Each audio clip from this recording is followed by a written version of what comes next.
A food delivery platform say moves by the government to protect gig workers might mean less flexibility to work at any time or reject orders, among others. Firms say they will work closely with the authorities, and at least one, Grab, says it wants common standards across the industry. An advisory committee to look into the welfare of such workers was announced yesterday. Brandon Tanoto with more. A 3-minute film that highlights challenges delivery workers face every day. It was featured during the National Day rally, and its creator, a 20-year-old student, says it draws from his experiences as a delivery rider. He's glad there are wheels in motion to help such workers.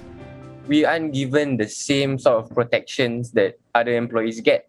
Every one of us has a horror story where we're sending food or in the middle of it and we get into an accident.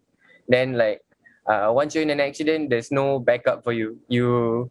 That's it. You cannot work. There's no compensation. There's no nothing. And then we're just stuck and you cannot earn money because as long as you don't work, you don't earn money. An advisory committee set up by the Manpower Ministry will come up with ways to better protect those self-employed and working for online platforms. The labour movement hopes injury compensation and union representation will be discussed.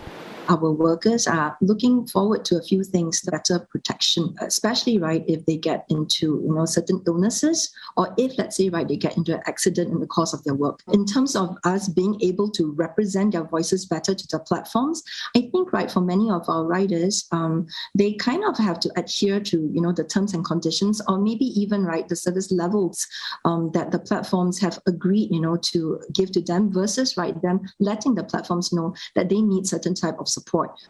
Firms like Grab and Foodpanda say the committee must take into account the fact that gig workers enjoy flexibility.